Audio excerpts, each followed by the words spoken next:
welcome to this Price a Job tutorial. In this video, we're going to take a look at the scheduling module. Price a Job makes it easy to estimate a project no matter how complex.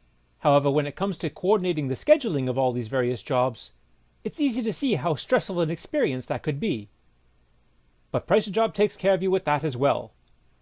Here in the top navigation bar, simply click on the Scheduling tab. Now if you see a circled D above the Scheduling tab, this indicates that you have access to the demo package, and though you can still use the feature, any exports of the schedule that you create will be watermarked with a demo label. To remove this, simply click the Upgrade button to upgrade to a paid package of Price a Job, or if you already have one, just log in. If this is the first time that you've clicked on the Scheduling tab, you'll see the Import window offering you options to either import from the current estimate or create a new blank schedule. In this case, you will import from the current estimate and then create the schedule. And here you'll see all the modules from your current estimate, along with their hourly labor requirement, graphically placed on this handy chart. Here in the top bar, you'll see a variety of tools, starting with Import.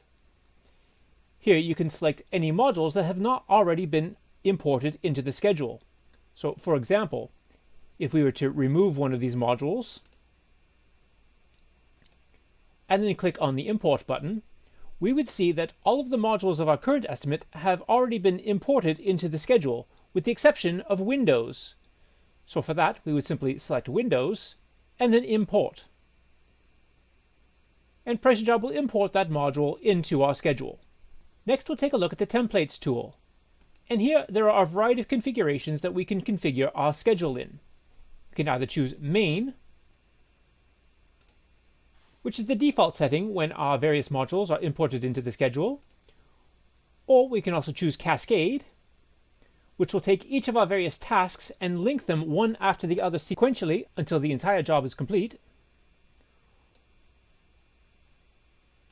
Or you can also create your own template. In this case, we have a template that we've already created called Extension. We can select that just to see how it's configured. Or we can create a new template. So we'll select the Templates tool and then Save New Template. We can give our new template a name. And just as an example, we might call this Loft Conversion. And save. And the template has been created, but now Price a Job gives us a working window where we can edit the template. So here we can adjust our various tasks as necessary and use the link buttons here to link one job to the next. So here we'll grab the end link and attach it to the start link of the next job. Here we can grab an end link and attach it to the start link of the next job. And perhaps a couple of these tasks could be performed simultaneously, so we could grab the start link here and link it to the start link of the next job as well, so that these jobs are done concurrently. When you're done adjusting your template, simply close the window. And now we can go back to the Templates tool and select your new template. And select Yes to confirm. And you'll see here the changes that you made in your new template. For this example, let's just take a look at a Cascade template. And in this case, each task is cascaded sequentially one after the next. And between each of these tasks, you'll see a small black line between the finishing link and the starting link for each task. To conceal these links, you can show or hide the links here in the toolbar. Next, we have the option of displaying our table either in days, weeks, months, or years. So you can use this scheduling to plan for any size of job. Let's revert back to days. And we can also specify the number of working hours in a day. So by default, a standard working day is 8 hours. However, we can increase that to 14 hours per day, and the total duration of the job becomes much shorter. Let's leave this set at the default of 8 for now. And we'll also notice that on this schedule, certain days are marked off in green, and these days are your days off. And you can adjust these days off here in this drop-down menu. By default, Saturday and Sunday are considered days off, and no work is planned for those days. However, if you remove these days off, then those become working days, and again, the total length of the job becomes much shorter. You can change these days to whatever day of the week is most appropriate for your scenario. In this case, we'll stick with Saturday and Sunday. Then we can observe the schedule range. If you don't see the schedule range and these other icons here, it may be because you're working on a smaller screen, in which case these will be represented by 3 small dots to show more options. Simply click on the 3 small dots to open a drop-down menu with these various options shown. Here we can set the start date, either by selecting a date off the calendar, or by scrolling ahead various months and selecting a date in the future. We can also select the schedule range, and this shows us the start date that we've selected and the anticipated finish date. And this has been automatically calculated at 80.93 days. Now, if we know that we'll require extra time to fill this in, we can simply select that field and override that, and Price a Job will automatically update our schedule by extending each of the various tasks proportionately to fill that full 90-day span. And we can see that reflected here in the range, that our new finish date has now been updated as well. Additionally, we have a colors tool that we can use to modify the color of our folders, tasks, or any of the individual subtasks as well. So for example, legal fees right now is represented by a purple. We can go ahead and change that to a deep green if we prefer. And for preparation, that's currently set at a light mauve. We can set that for yellow. And drainage, currently set for a light blue. We can set that for a dark red instead. And this will help us to quickly distinguish the various tasks on our schedule. However, it's likely that you've probably noticed a glaring problem with our schedule. It's completely out of order. According to this schedule, the very first step that we'll be performing is laying the steel beams. So to fix this, we simply click on the handle for each task and drag it to its appropriate position. So legal fees would be the first step. Then next, we would deal with the foundation, and then we could erect the scaffolding. That went in the wrong spot, so we'll just drag that beneath the foundation. And then our external walls, and our internal walls, and then columns, and steel beams, and outbuildings we can save for last. Same with driveways, same with pathways. Drain runs can be next, and then windows, and roof structure, and then our finishes for walls, floors, and ceilings. And we'll move our concrete floors further up. And first fix electrics. Let's just go ahead and remove this task for now. We'll add this back momentarily. There. Now our tasks are set in some semblance of order. However, our scheduled chart is a complete mess. So to fix that, we'll go back to templates again and choose Cascade. And Price a Job automatically reorders all of the various tasks and links them in a sequential cascade order. Now, each of these tasks that we see listed here is actually a folder. Within the legal fees folder, we have various subtasks including concrete pier design, raft foundation design, strip footage design, architect fee, and building control fee allowance. And by expanding this folder, we can see each of the subtasks listed beneath. For trench foundation, we have another variety of subtasks to be performed. For concrete floors, another variety of subtasks to be performed. And within these subtasks, again, you can grab the drag handles here to reorder these subtasks in any order that you wish. If you find that some of the tasks are difficult to view on the chart, you can simply grab the end bar here for the main task and extend that, and all of the subtasks will be stretched out proportionately as well. Let's just shorten that back to its normal size. And within each of these various tasks, we can see here within the chart the number of workers assigned to each task. So for example, loading the soil to skip by machine for one worker will take approximately 1 3/4 days. However, if we assign 2 workers to the task, the time required will reduce appropriately, and this is reflected here in the schedule as well. So we'll set that back to 1 worker, and we can see that the task doubles in length. There's also a field here for progress complete.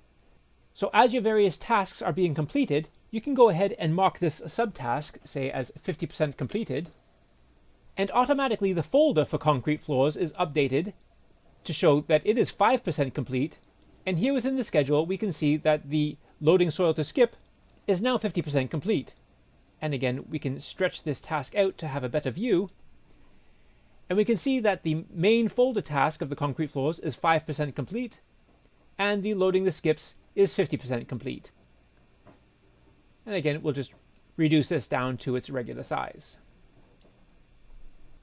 And these task times are set by day. However, if you prefer more control, you can select this drop-down arrow here under the header and select either hours to show that the loading the soil to skip will take 11.3 hours, or you can set it to weeks, and this will show that it will take approximately 0.28 weeks to load the soil by machine. So let's set this back to hours so we can keep a close eye on the time required for each task. And any time that we feel that the time required needs to be changed, we can simply override that value here, and it is automatically adjusted here within the schedule. In this case, we'll just leave it set at 11.5 hours. We can also change the header columns here by selecting this filter icon. We have options to show or hide the workers column, the term column, in this case hours, but could be days or weeks as well. We can also show or hide a date range for each task. We can show or hide the progress column, or we can show or hide a color column. And with this, we can go into each task separately and choose individual colors for each task. So here we can set each of our tasks for a different color so that they stand out as more distinct against the others within that folder. Also within this table, we have an edit icon here. By clicking this little pen, we can make any edits that we prefer. So rather than loading by machine, we might specify by excavator. To close any of these folders, simply click on the folder title again, and that will collapse all of the subtasks. And that keeps your display a bit more tidy and organized. Now, if you need to add any new tasks, you can do that by selecting Add New Work Group here in the bottom left corner. And this will add a new blank folder, currently called folder number 1. So let's go ahead and select that, and we'll retitle this Fix First Electrics, and this will replace the folder that we previously deleted. Now if we click on this, we can see that it has only one generic task listed. To add more tasks, we can select the 3 dots here to show more options and add a new task.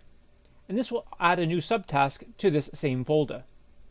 To change the titles of these tasks, we'll click the pen icon and we'll change this first task to supply, and the second task we will change to wiring.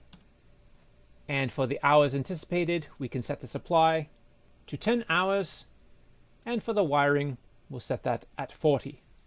And then we can drag the reordering handle here to move this into the schedule where it more appropriately belongs. And we'll put that right before finishes. And then we can select the folder here to close that folder, and then go to Templates and select Cascade so that it will be incorporated directly within our sequential schedule. Another way of relinking these, let's go ahead and change the position of this one, is rather than assigning the new template, what we can do is double click on the connecting link, and this opens the link settings, and here we can just remove that link. And this moves this task back to the beginning of the schedule with the other tasks following. Now what we'll do is we'll double click on this link and remove that, and double click this link and remove that. And now we can click on the link icons for this and drag it down to meet the start link of our next task, and do that for this one here as well. Click on the end link of this one and connect it to the start link of this one, and click on the end link of this one and connect it to the start link of this one. We've restored this to a sequential order without actually using the Cascade template. Now it may not be necessary for each of these tasks to run sequentially. For example, several of the finishes could probably be conducted concurrently. So to change that, what we can do is double click on this link here for the wall finishes, which leads to floor finishes. And rather than removing it and relinking it, we can just change the link type. Rather than a finish start, we can change this to a start start. And now these two tasks will be performed concurrently. and I see that I've actually clicked on the wrong module here. I've set the roof structure and the wall finishes to be performed concurrently.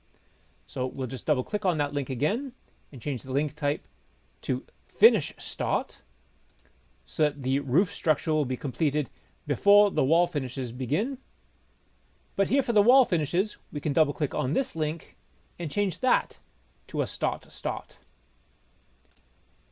And same thing with the floor finishes. We can double click on this link and change that to a Start.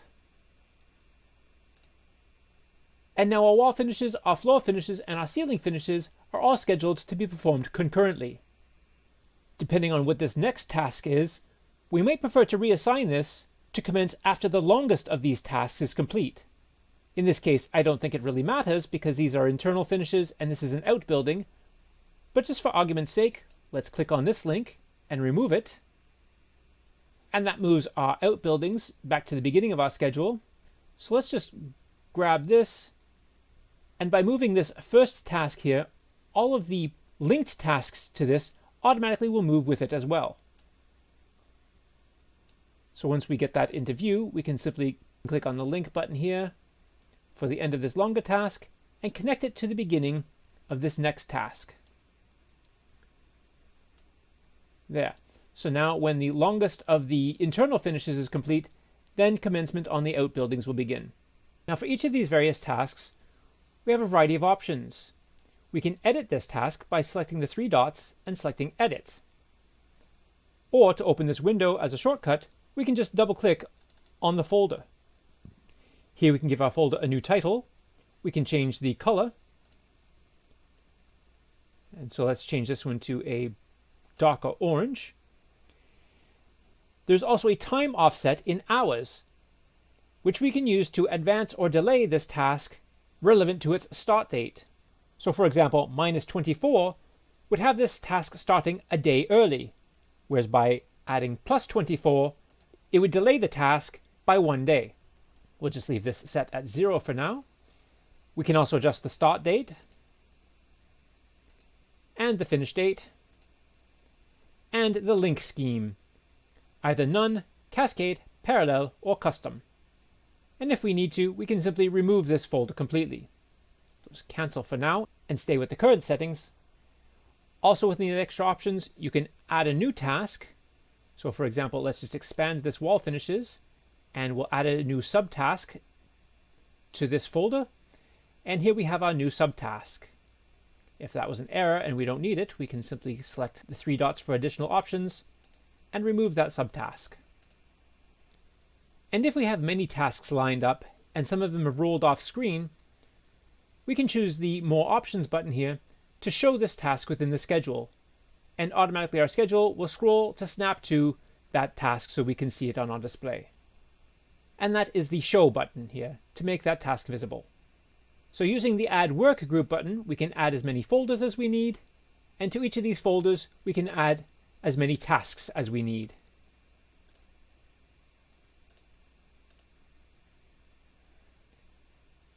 And if we've created a folder or a task that we no longer require, we can simply select the additional options and remove that subtask. Or on the folder, we can select the additional options and remove the entire folder. And if we want to move a task ahead in the schedule, we can simply select the bar that represents that task and slide it along the schedule to the point where we wish it to start. So for example, let's start this one on the 1st of the following month. And you'll notice that all of the linked projects that follow it slide forward as well. You can think of this as a parent task and each of these as the various children tasks. So for this task, this would be the parent and all of the following sequential tasks would be children. However, if we were to select this bar here and move it forward, say to the beginning of the next week, only the following tasks in the sequence would be adjusted. The tasks before it would not be affected. So let's just move that back into its place, and we'll see all of its children tasks follow it in sequence. Something to note when you're moving these tasks about is how they behave on your scheduled days off. So for example, we've set this to begin on the 1st of the month, which is actually a Friday. And the task therefore spans 1, 2, 3, 4, 5, 6 days. However, if we were to move this to the following Monday and start it on a working day, the task collapses and will only take 4 working days. The reason being is that the task is not interrupted by any days off. So here, if we were to start this on a Sunday, the task would automatically jump forward to the following Monday. If we start it on a Friday, it will extend the task to accommodate for those days off. If you need to adjust your days off, that's located here within the toolbar. If you prefer to manually adjust the duration of each task, you can simply grab the start or the finish bars here and extend that as necessary. Or shorten it if you prefer. We'll just leave it set to its original settings. If you have one of these folders expanded, let's find one with several tasks within it, you can link each of these subtasks to each other by clicking the finish link and connecting it to the start link, so that these links within the tasks become sequential as well. However, for these tasks, you can only link them to other tasks within this same folder. You cannot take a link from a subtask within a folder and link it to a different folder. These links can only be created between subtasks of the same folder. So let's go ahead and just change this one from a finish start to a start start, and that can run concurrently. This one will change also to a start start. And you'll notice that we also have some options here for a finish finish, which means that they will both finish at the same time, or start finish, which means that this one will only start after the next one is finished. And we can see how that looks here. But we'll just connect these in a concurrent order. So start start for this one, okay, and double click, and start start for this one, okay. So now all of our subtasks within the external walls are set to run concurrently. So now that our schedule is all laid out, let's change the viewing style rather than for a daily schedule to a weekly one, so we have an easier overview. Once we're happy with all of our settings, we can either export this schedule to a PDF or an Excel spreadsheet. For a PDF, we can select here. We can select a tree view. And by selecting this folder icon here, we can expand all of our folders to show all of the various subtasks within our schedule. Or if that's too bulky, we can just go back to tree view and collapse our folders by selecting that folder icon again. And that collapses all of our folders just to show the main folder. We can also reassign the color codes for each of these folders, or change the display template. Currently we are selected to Cascade, but we can change that to Main or Loft Conversion or Extension. These were a couple of the custom templates that we created earlier. We'll just leave ours set at Cascade. And we also have options here to show or hide the header. And this would be the site address, start date, and end date. So perhaps we'll just hide that for now.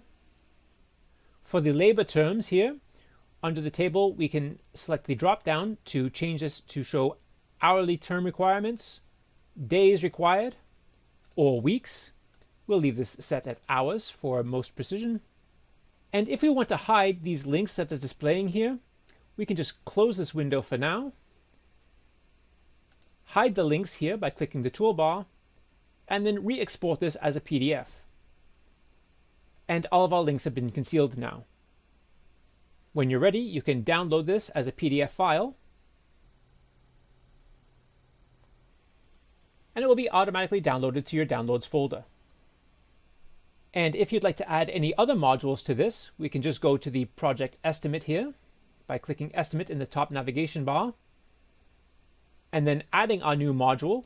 For example, here we might just add a landscaping module. Let's add some decking, some wooden decking. We'll create that. And this is added to our estimate. So now when you go to scheduling, we can see our existing schedule, but the decking has not been added here. And the reason is because we have not imported it yet. So we'll go to click the import button here in the top toolbar, and we can see here is the missing module, decking. So we'll select that module and import that to the schedule. And Price Job will import that. And here is the new decking module that we've just imported. So we'll select the drag handles on this one and drag it to the end, and we'll do this after we've done the rest of our work. And then select templates and choose the cascade template so that all the jobs are laid out in sequence. And if any of our other modules have been moved out of order, we can fix those as well. And then we can show the links and adjust the links as necessary. And that's how to use the scheduling module. Thank you for using PricerJob.